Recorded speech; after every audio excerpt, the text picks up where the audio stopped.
ఒకప్పుడు అమెరికాను, ఒకప్పుడు ఫ్రాన్స్ అని, ఒకప్పుడు రష్యా అని, ఒకప్పుడు చైనా అని బతిమలాడి మన ఉపగ్రహాన్ని పంపించడం కోసం మన రాకెట్ల వైపు పంపిస్తే రాకెట్లు లేని స్థితిలో ఆ రోజున మనంతా ఆ విధంగా అప్పటికి వచ్చి ఖర్చు పెడుతుంటే మన రక్షణ రంగంలో ఈ రోజున ప్రపంచంలో 83 దేశాల ఉపగ్రహాన్ని మన రాకెట్ ద్వారా అంతరిక్షంలోకి పంపిస్తున్న దేశం నా భారతదేశం ప్రపంచంలో. ఇటువంటి దేశంలో మనం పుట్టుతున్నప్పుడు ఇది 2025, 2047 ఎన్ని సంవత్సరాలు ఉంది?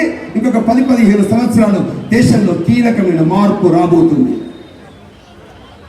నా దేశం అమరమైంది, నా దేశం చావని దేశం. చావు లేదు. చావు లేకుండా ఈ దేశం చావకుండా అనుక్షణం థియేటర్లలో చావా పేరుతో మనిషిలో సింహ పిల్లలు ఉద్భవించేటువంటి దేశం భారతదేశం. కానీ నా దేశానికి చావు లేదు.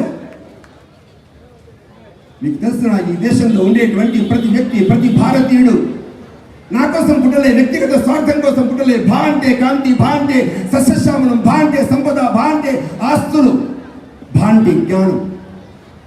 ప్రపంచానికి జ్ఞానం ఇచ్చినటువంటి దేశం భారతదేశం ప్రపంచంలో.